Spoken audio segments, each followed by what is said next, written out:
And welcome back, everyone, to Box Office Report today on the 9th of March. I was about to say the 3rd, but March is the 3rd month of the year, 2025. And hey, look, I can't actually remember. I think I did get the box office right. I think. I'd have to double check that video, but it's still not a great week. Mickey 17 debuts at $19.1 million, knocking Captain America Brave New World out of the number one spot, finally. Captain America Brave New World made her 8.5 million, dropping only 42.8%. Were those drop-offs in the first week? Last Breath dropped in made 4.2 million, dropping 46.5 in the number 3 spot. Number 4 spot goes to The Monkey with another 3.9 million, dropping only 39.2. And then Paddington in Peru dropped to 3.8, fifth spot, with only 14.8% drop. Ooh, key little number there. We'll talk more about that. But Mickey 17 is the big boy on the block. This big boy. He made 19.1, and you got to be number 1 this week. Kind of tells you the slim pickings you actually have at the box office right now. And it's weird to say slim pickings, because we have Captain America Brave New World. We have Paddington in Peru. We have, one second here. Seriously, we have a kids film, Dogman still. Last Breath. There is some variety in the box office, but either the product being given is not something people want to see, or they've seen it and don't really want to see it again that much. Mickey 17, though, debuting with 19.1 million with a worldwide total of 53.3 million. I said it in my review, but I'll say it again. If this film were made on something more like around 80-ish million, I don't think this would be that bad. It wouldn't be a very good opening, but worldwide 53 million against the $80 million budget, that really wouldn't be that bad. But it's not. It's made on 118 million, and when you factor in marketing, you're looking at a deal that probably has to. I think people calculated it at around 300 million, so close to 80 million in marketing on this. This film's not going to do that. This film is going to lose Warner Brothers a lot of money. And look, it even underperformed. People, I believe, it was being calculated or predicted at like 25-ish million plus. And it did not come in at that expectation. In fact, it came well under that expectation. And that's not the first time that's happened this year. Captain America Brave New World also came in lower than expected. It was predicted somewhere between, I want to say, 85 to 90 something odd million. It came in, I think it opened on like 80-ish million. So it also underperformed. So question 1, why are some of these films underperforming? And when it comes to the opening weekend? And 2, why did Mickey 17 more specifically underperform? Because that's a specific question and a more broader question. Let's talk about the broad first, I think. The reason I think these two higher profile films, and they would be considered 2 of the higher profile films this year, underperformed is probably different per film, but overall it's maybe not as much interest in the product as, one may think. And I mean, that would probably be the biggest reason, not as much interest if we're talking individually or as a whole. But if we're talking individually, I might as well talk about Cap first. Cap suffering from a not lack of interest in the MCU. That's not a problem, but a decreased interest in the MCU. That, I think, is an appropriate term. Because people still like superhero movies and the MCU. Deadpool and Wolverine freaking prove that. So it's not an argument about superhero fatigue. It's the fact that we suddenly got an unfocused back and forth mess of quality in the MCU when it came to the phase 4 through 5. And now people are hesitant with the MCU. So I think that's why Captain America 4, honestly, the trailers, the movie itself was, I think, okay at best. And, people's responses to that movie kind of showed that they didn't think it was the best. And I never sensed a lot of buzz for it. I didn't even sense a lot of buzz for it from Disney. Now, I sense a lot more buzz coming for Daredevil and Thunderbolt, so that's good. But yeah, unfortunately, there was just not a lot of energy behind it. With Mickey 17, it's a little bit of the same, but also I'm not saying the film was falsely advertised, because it wasn't. What you saw is what you got, like the story of what you saw. But the tone of what they were selling was definitely off.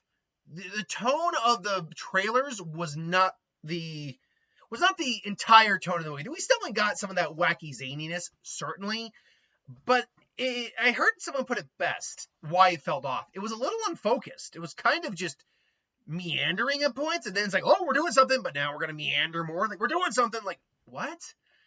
So the trailer, I'm not sure how many people really cared about a wacky sci-fi duplicate movie with these with this cast. And it's not Robert Pattinson's fault or Mark Ruffalo's fault or Toni Collette's fault, anyone's fault really. Like they all are great solid actors. People they have their own fan bases, so I don't think that's the case. I think it's just that people just didn't know what to make of the trailers for this film. Also, the fact that it got pushed a couple times. I think that, you know what, and I can tell you right now, that was probably something else that hurt Cap as well, was the fact that both Captain America and Mickey 17 had been pushed back a couple times. Cap more so than Mickey, but still, they both got pushed back several times. So it's actually kind of what happens when kind of the thing that happened with Godzilla King of the Monsters.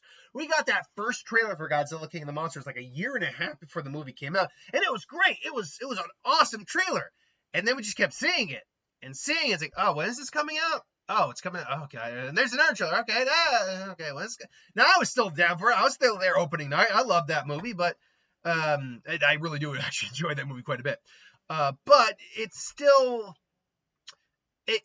one of those things where if you are promising or at least saying a movie is going to be coming out this time, and you start the trailers at this time with like the marketing for it around this time. So let's say 6 months appears. Okay, we're expecting that. But then you push it back another 3 months, which I think is roughly what happened with Mickey 17. It was like 2 or 3 months that got pushed. Well, then it's like, oh, we're still seeing this again. Oh, because that's the other thing too. I get marketing, but if you just keep attaching it to every single movie, you run the risk. It doesn't happen every time, but you run the risk of people just being tired of seeing that trailer. I actually think that was partly what happened with Fall Guy last year too. Fall Guy's great. I love Fall Guy, but between the fact that we live in the streaming era now, where people can just look at a movie and go, I kind of want to see it, but I want to shell out the money. You'll be on streaming in about a month, roughly speaking. Then that hurts the theater going experience. And if you just keep saturating the market with the same trailer over and over and just beat the audience in the head with it, then you're going to end up hurting your marketing as well, because people are going to get sick and tired of seeing this. So, this is where marketing becomes a tricky thing. Now, the question ultimately is going to come down to how well is this film going to do long term? What's the overall success of this film going to be, if any at all? We know now. Maybe it could be one of those rare films that word of mouth helps. Let me actually get the Rotten Tomatoes. I don't know what the Rotten Tomatoes for this actually is. I know it's actually pretty high, at least for the critics side of it. But I don't know what the actual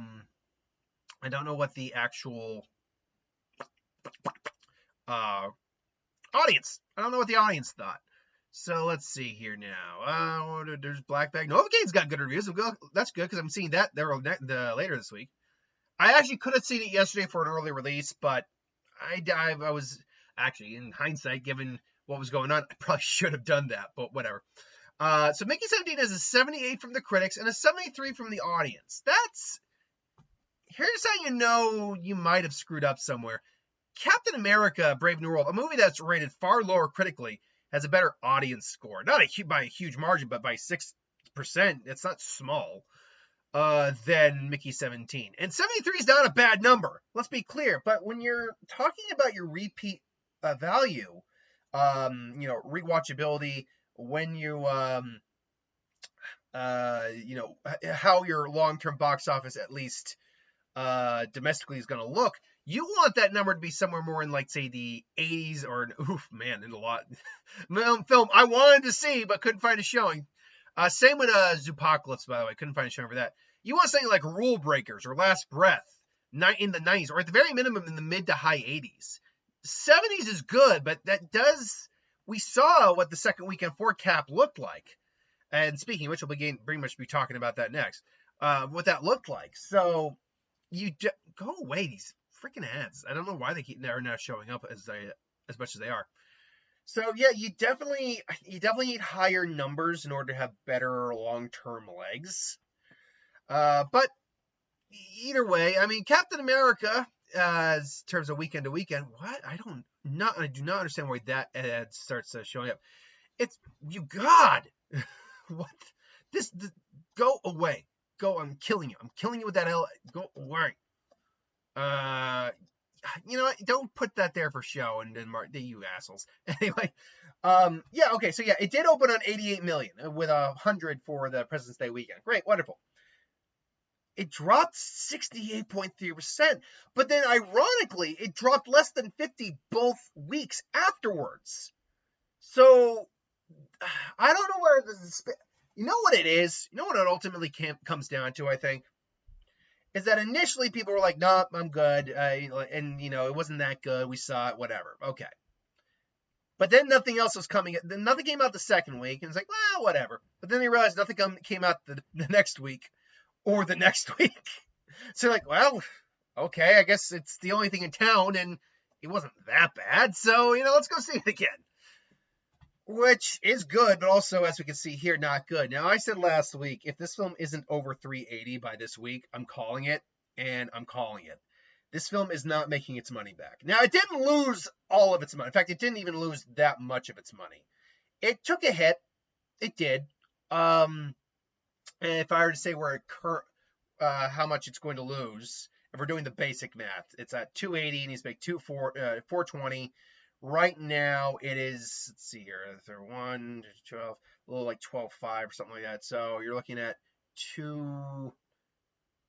it's currently lost about, not that much, all things considered, it's lost about 30 million, which is not good. You don't want to lose money anyway, but that could be a lot worse. That could have been a lot worse. Now, that being said, it still isn't done its run. We need to be very clear about that. I think it's pretty much done its international run, but it's still got some domestic left in the tank, which is at least good. It's now no longer making $1 million per day. If I were to guess, it might, and I mean this very wholeheartedly, unless there is a foreign market this film has not yet opened up in, it might be able to hit 400 million, but another 30 million might be a little tough to get to. But either way, it'll be a minor loss for Disney. And thanks to Deadpool, Wolverine, Agatha was well reviewed. Daredevil right now is doing well. They can handle this bump and keep going forward.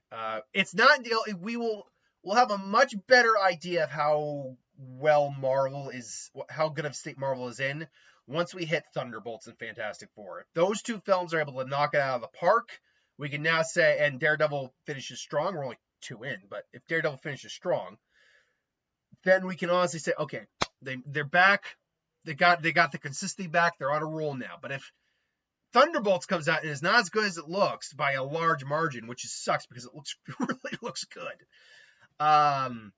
or Fantastic Four bombs, or God forbid both of them don't do well, okay, then we're in trouble.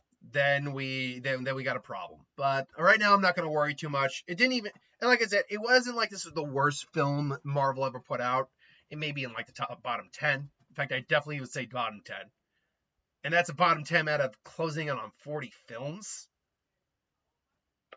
That's actually a good question. How many films are there in Marvel now? I'll double check that at another point in time. But point being, it's sad, but we can't change what has happened. We can only move forward. So let's hope that. Let's go back here. Let's hope that. I don't know why that. I don't know who these little freaking at these Cricket 5G characters. Fuck these guys. They're literally just everywhere now. We'll have to wait and see and hope on the state of, first off, how much more money can this movie make just to break even, and then second of all, where does it go from here? Where does the MCU go from here? Because right now we got Daredevil on, and right now I'm loving Daredevil. It's so great to have that back. Last Breath made our 4.2 million. It's Another film that's just not going to be making its money back, like seriously not making its money back.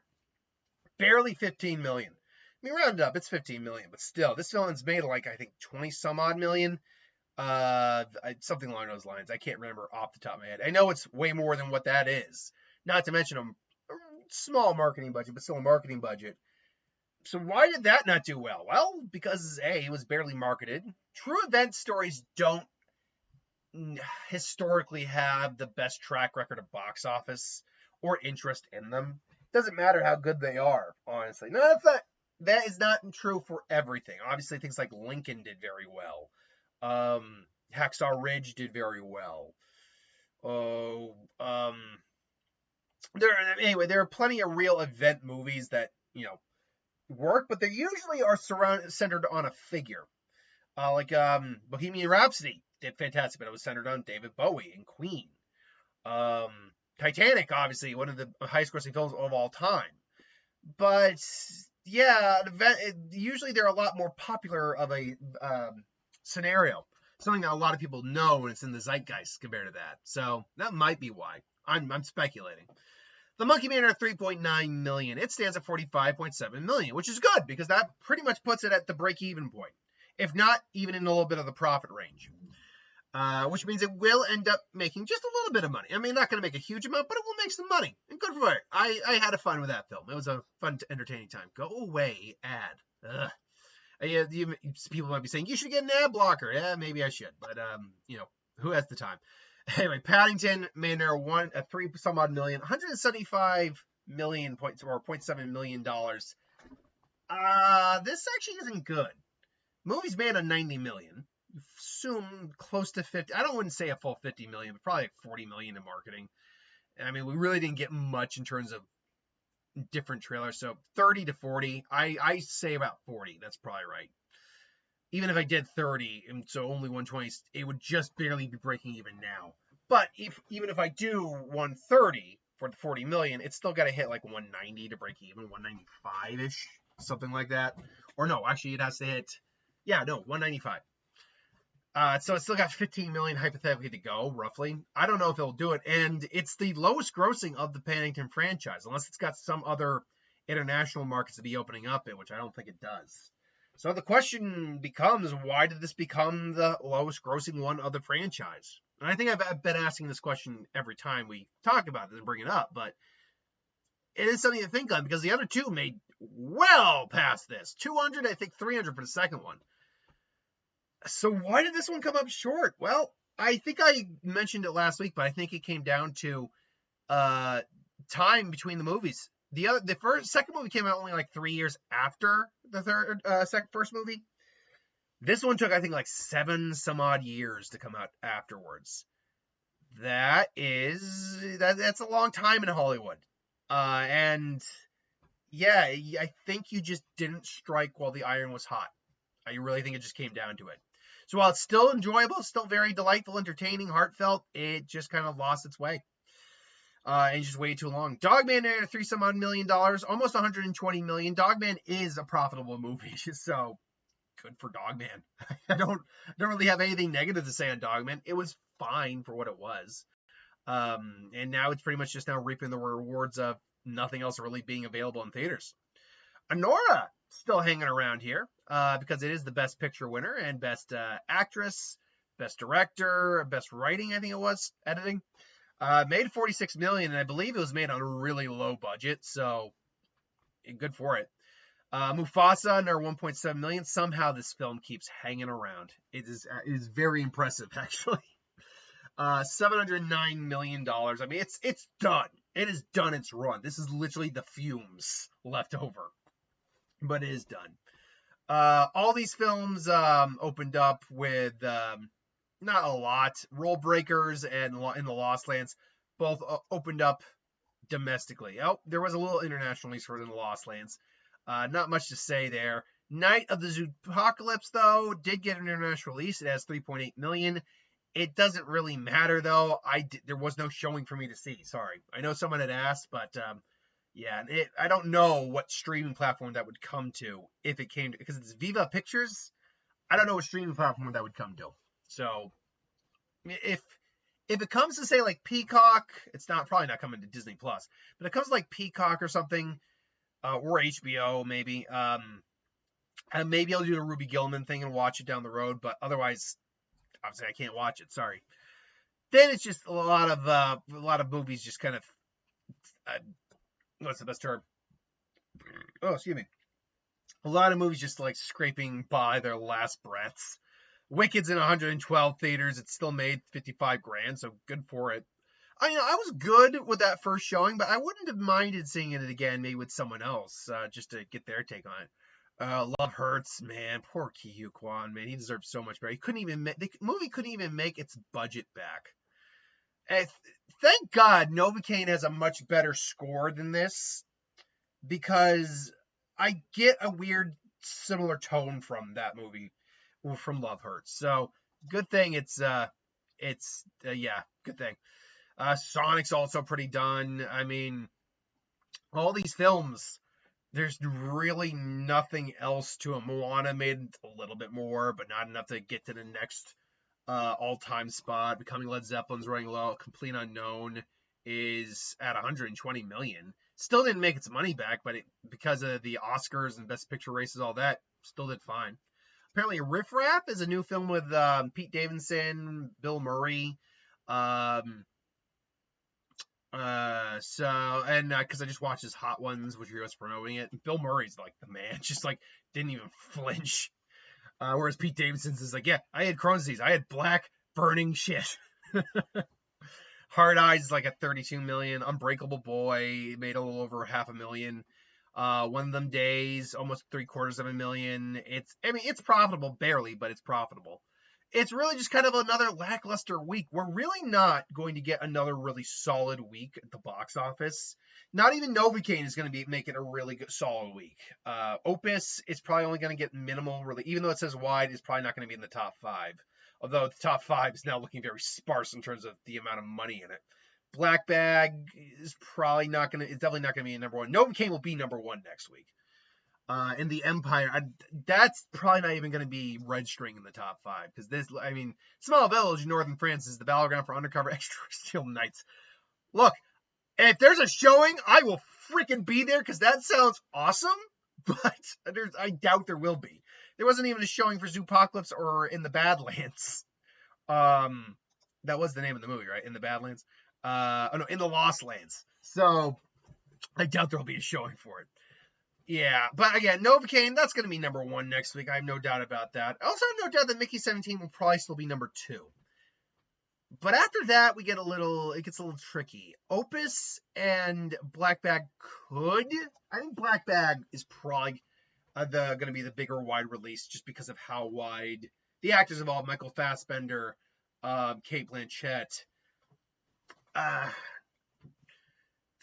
But it's also a movie that's probably not going to do well financially. It's probably not going to even make double digits. So again, I'm going to go Novocaine, Mickey 17. Captain America is sticking with like a 40-some-odd drop next week. That means it's actually going to be, roughly speaking, about 5 million. So that's my benchmark for Captain America. Do I think any of these films make over 5 million? Ooh. I think Black Bag could make over 5 million. I think that's possible. Then I'll go Captain America. After that,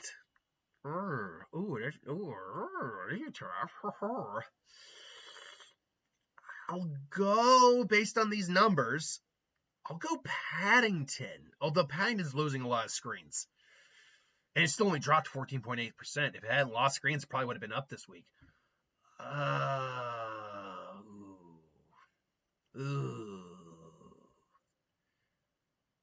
You know what? I will stick with my gut. I'll say Paddington. So again, I'll go Novocaine, Mickey 17, Black Bag, Captain America, and then Paddington in Peru. Again, as always, I could be dead wrong on this. We'll have to wait and see. Thanks for watching, though. Hope you enjoyed. Like, comment, share, subscribe, and I'll see you next time.